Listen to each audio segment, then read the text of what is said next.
So నమస్కారం శ్రీ సత్య ప్రేక్షకులకి శుభోదయం. నేను నారాయణ రెడ్డి. సో దినపత్రికల్లోని ప్రధాన వార్తలను విశ్లేషించుకునే కార్యక్రమం కాఫీ టైమ్ సిప్ అండ్ సీకి స్వాగతం. మరి ఈరోజు మనతో ఉన్నారు సీనియర్ జర్నలిస్ట్ నోకుతోండే శరత్ గారు. మరి వాటి ముఖ్యమైన విశేషాలు అంటే ఒకసారి చూద్దాం. గుడ్ మార్నింగ్ శరత్ గారు. గుడ్ మార్నింగ్ నారాయణ రెడ్డి గారు. Very good morning and welcome to coffee time. Okay, ఒకసారి మెయిన్ హెడ్లైన్స్ చూద్దాం, తర్వాత మన డిస్ట్రిక్ట్ న్యూస్ గురించి చర్చించుకుందాం. ఒకసారి సాక్షిలో చూస్తే మోసానికి మారు పేరు, అబద్ధాలు, వెన్నుపోటు, మోసం, కుట్రలు ఇవన్నీ కలిపితే చంద్రబాబు. రొటీన్ డైలాగులు ఇవన్నీ. కావలి బహిరంగ సభలో ముఖ్యమంత్రి వైఎస్ జగన్ నువ్వే కావాలి జగన్. 9వ రోజు మేమంతా సిద్ధం బస్సు యాత్రలో నినదించిన సింహపూరి ప్రజానీకం. మారని బాబు మళ్ళీ అదే రుబాబు. ఈసీ అయినా డోంట్ కేర్, పోలీసు వ్యవస్థను బ్లాక్మెయిల్. ఎన్నికల అక్రమాలే లక్ష్యం, దుష్ప్రచారమే కుతంత్రం అని చెప్పేసి చంద్రబాబు మీద ఒక వార్త. బాబు చేతిలో కీలుబొమ్మ సునీత. ఎంపీ ఎన్నికల్లో సానుభూతి కోసమే వివేక హత్య. వైఎస్ వివేక కుమార్తె సునీత ఆరోపణ. ఇవి సాక్షిలో వచ్చినాయి. రైట్.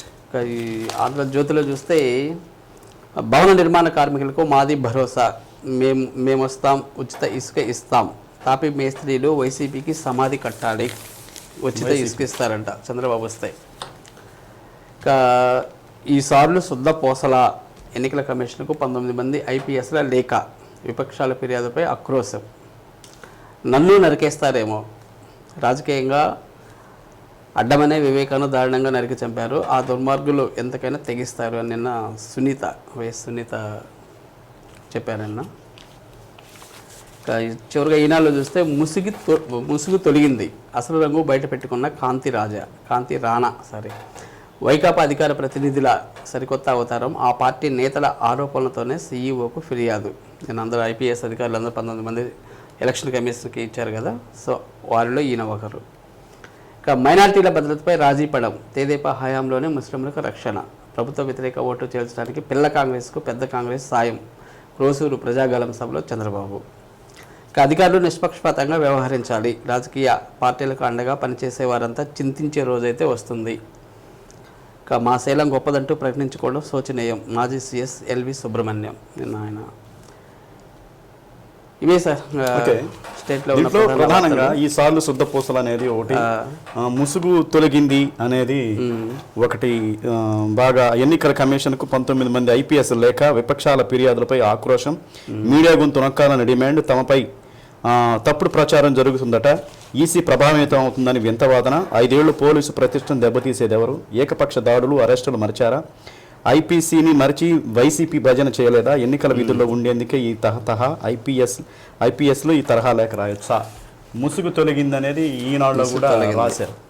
ముసుగుది అసలు రంగు బయట పెట్టుకొని కాంతి రాణా బయట పెట్టుకున్న వైకాపా అధికార ప్రతినిధుల సరికొత్త అవతారం. ఆ పార్టీ నేతల ఆరోపణలతో సీఈఓకి ఫిర్యాదు. మీడియా కథనాలు నైతిక స్థైర్యాన్ని దెబ్బతీస్తున్నాయట. తాడేపల్లి ప్యాలెస్ స్క్రిప్ట్ని యథాతథంగా వాడేశారు. మీడియా ఎప్పుడు వాచ్ డాగ్ బాకాలు వదవు. సో ఇది ఇప్పుడు నిన్న ఇవాళ ఐపీఎస్ల మీద ఈనాడు, ఆంధ్రజ్యోతి, దాదాపు 5-6 కూటమి అయినా ఏదైనా రాసి. అయితే ఇప్పుడు మీరు ఒక ఆధారరహిత అయినటువంటి వార్తలు మనం రాసినప్పుడు స్పందించాల్సిన అవసరం వాళ్ళకు కూడా ఉంది. ఇప్పుడు అధికార యంత్రాంగం ప్రజల్లో కూడా వాళ్ళ మీద నెగిటివ్ అవుతారు. ఏ అధికార పార్టీ అయినా నిస్సంకోచంగా వాళ్ళకి కావాల్సిన వాళ్ళు ప్రపోజల్ చేసిన అధికారులు పెట్టుకుంటారు. ఏ పార్టీ వచ్చినా, తెలుగుదేశం పార్టీ వచ్చినా, బీజేపీ వచ్చినా, కాంగ్రెస్ వచ్చినా, వైసీపీ వచ్చినా, అంటే ఈ పార్టీలో ఉన్న వాళ్ళు దొంగలని, మా పార్టీలో ఉన్న సచ్చిలో లేని మాట రాకూడదు. ప్రధానంగా మీడియా అనేది ఖచ్చితంగా నిజాలు నిరూపితమైతేనే రాయాలి. మనం వీళ్ళు రాజకీయ పరమైనటువంటి అంశాలకి వీళ్ళు అతీతులు.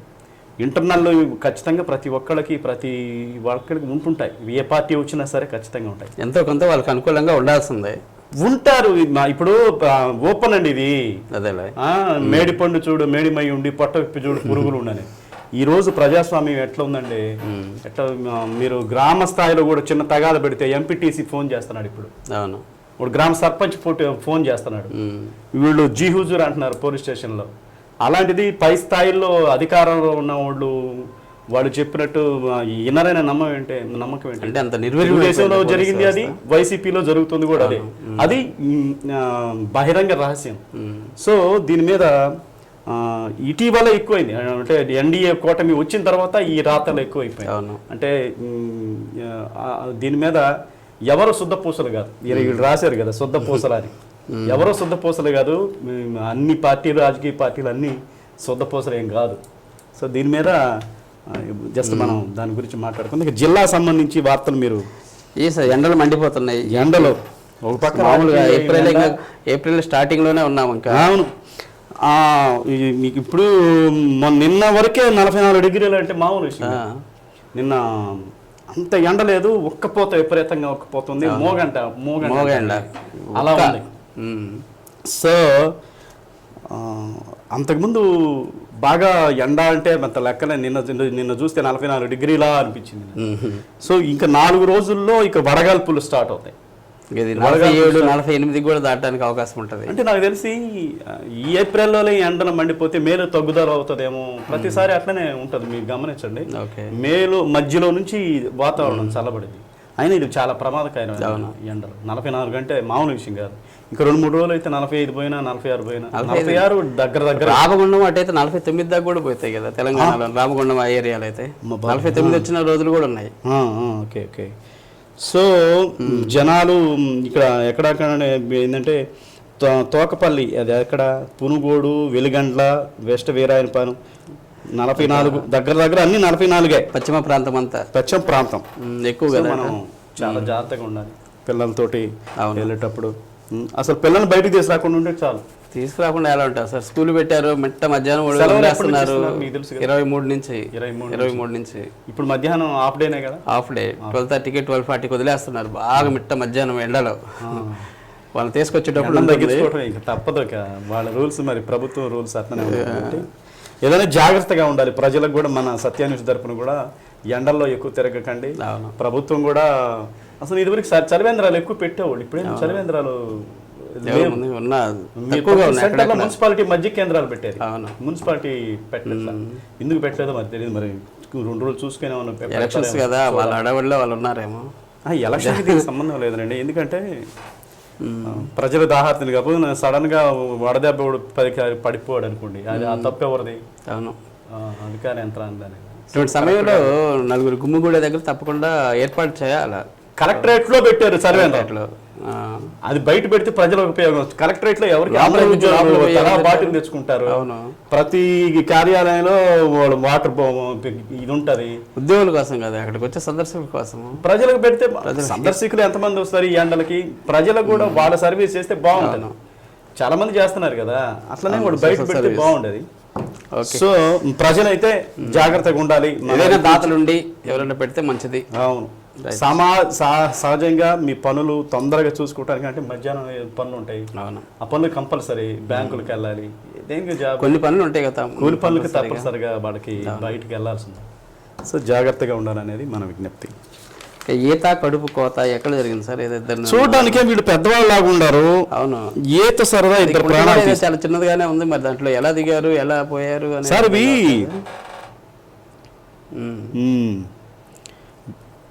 ఈ ఎక్కడంటే దొనకొండ స్నేహితులతో కలిసి నీటి కుంటలో దిగి మునిగిపోయిన బావమరిదిని కాపాడబోయి వరుసకు బావైన యువకుడు కూడా ప్రాణాలు కోల్పోయాడు.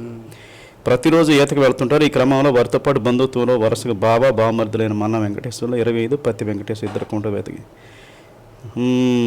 తాడు దిగిపోయిందంట. ఆయన కొంతమంది ఇద్దరికి ఈత రాదా?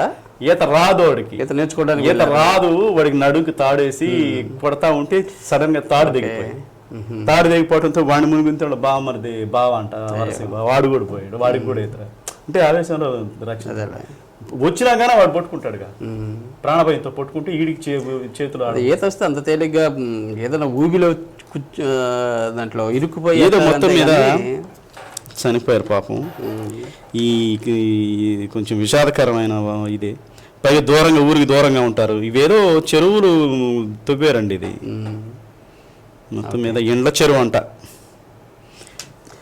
ఈ వేసవి సెలవులు అయిన తర్వాత మీకు గమనించండి, ఎక్కువ ఇలాంటి ప్రమాదాలు ఇటువంటివే జరుగుతాయి. అవును, ఎక్కువ ఇటువంటివే జరుగుతుంటాయి. కొత్తపట్నం బీచ్లో మునిగిపోవడం, చెరువులు ఇవన్నీ ఇటువంటివి జరుగుతుంది. ఎక్కువ మంది అట్లా పోతా ఉంటారు కాబట్టి ఆ తవ్వకాలు కూడా చాలా జాగ్రత్త చూస్తూ ఉండాలి.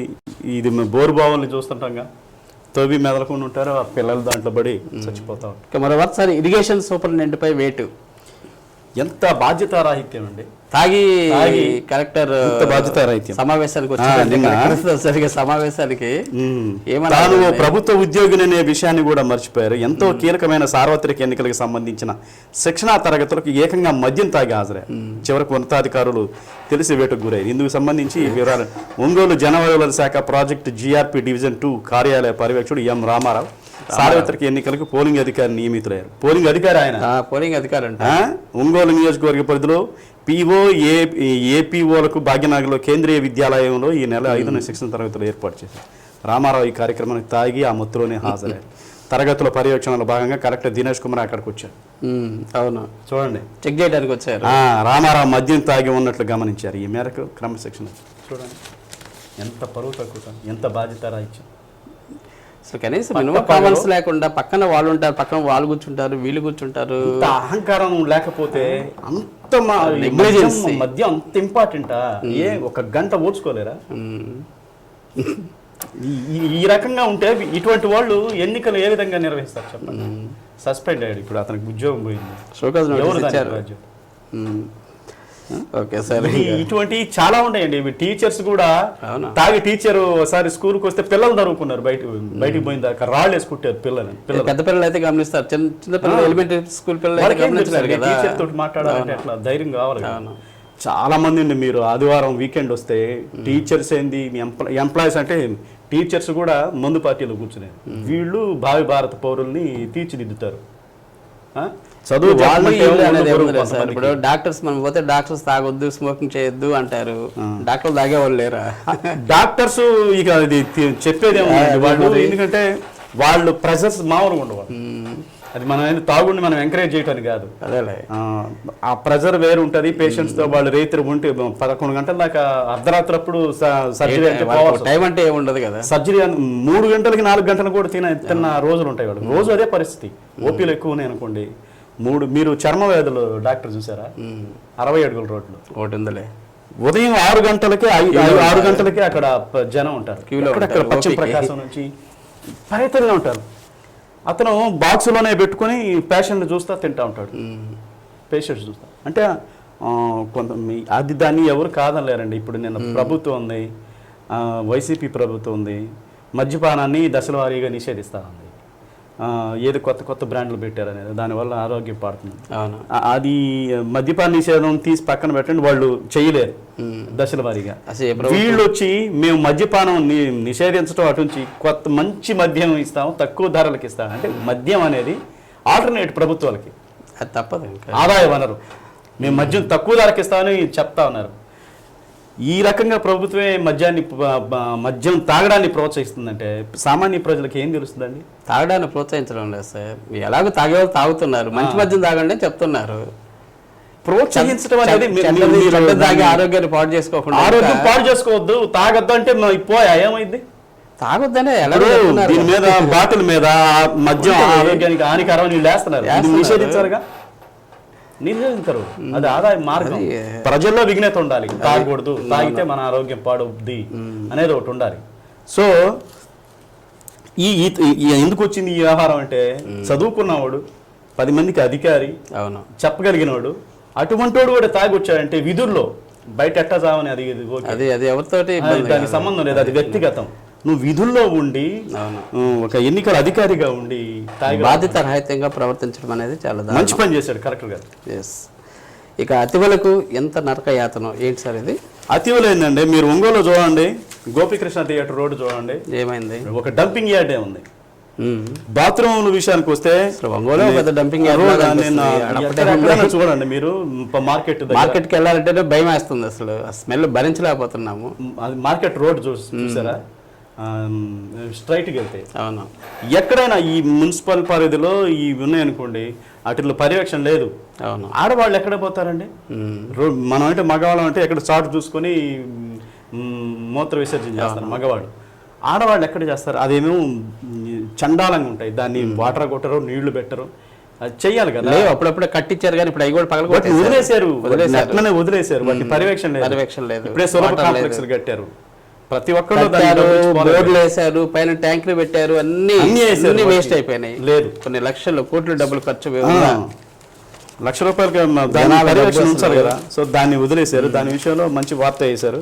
సో ఎంత ఎండాకాలం ఇబ్బంది కదా, వీటికి ఎలాంటి ఇబ్బంది అని చెప్పేసి అసలు వాటర్ తాగటం మానేస్తున్నారంట లేడీస్. అంతే, ప్రయాణంలో మీరు చూడండి, చాలా మంది మహిళలు ప్రయాణాల్లో కానీ మరుగుదొడ్డు లేని పరిస్థితుల్లో వాటర్ తాగరు, జర్నీలో వాటర్ తాగరు ఎక్కడ.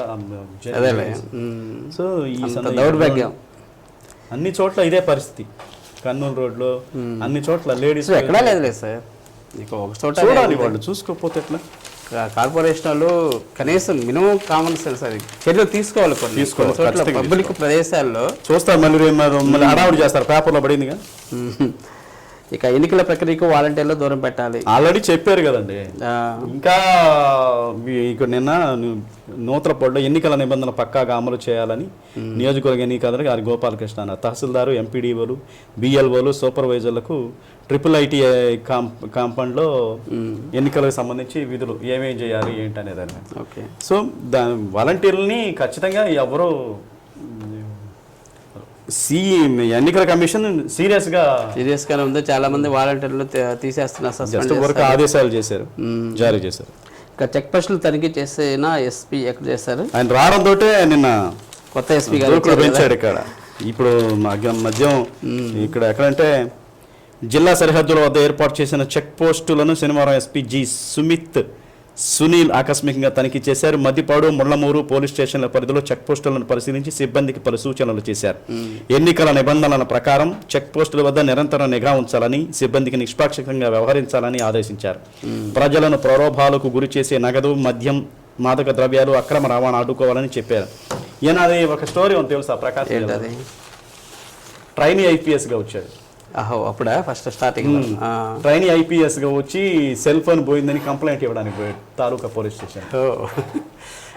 తాలూకా పోలీస్ స్టేషన్కి పోతే అతన్నే మప్పు తిప్పలు పెట్టారు, లంచం అడిగారు. చివరికి ఐపీఎస్ అని పెట్టి 3 సస్పెండ్ చేశారు. అంటే ఒక తెలియకపోయినా సామాన్య ప్రజల గురించి మనం ఏ విధంగా అంతేగా ఎలా రెస్పాండ్ అవుతారో అక్కడికి వెళ్తే అనేది తెలుసుకోవడం కోసం ఆయన భలే వైరల్ అయింది అది. సినిమాలో పోలీస్ స్టేషన్కి వెళ్తే బాధితుడు డబ్బులు ఇవ్వాలి, నిందితుడు డబ్బులు ఇవ్వాలి. అవును, ఇద్దరు డబ్బులు ఇచ్చుకోవాలి.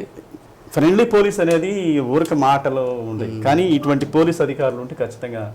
మనం చూడండి, ఎస్పీ మల్లికా గారు చాలా సంస్కరణ చేశారు. అంతకుముందు ఇంకొక ఆయన పేరు గుర్తుకురాదు, యంగ్ సిద్ధార్థ కౌశల్. నిన్న కూడా వచ్చింది ఆరోపణలు వచ్చాయి నిన్న మీద, ఇలా రాశారు ఆయన గురించి కూడా.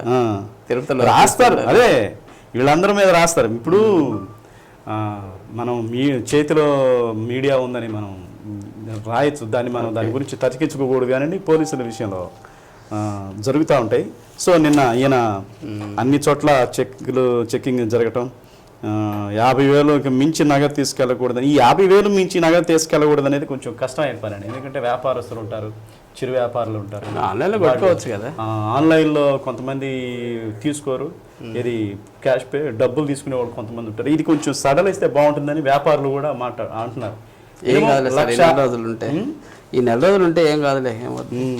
అంటే ఇది సమస్య అవుతుందండి. నిన్న ఒకడు స్పందన, దాన్ని ఏమంటారు, మైక్రో ఫైనాన్స్, ఇప్పుడు 50,000 తీసుకెళ్తాడు, పోలీసులు తనిఖీ చేశారు. వాడు లబోదీపం అన్నాడు, తీరా చూస్తే స్పందన సార్ అప్పుడు వదిలిపెట్టారు.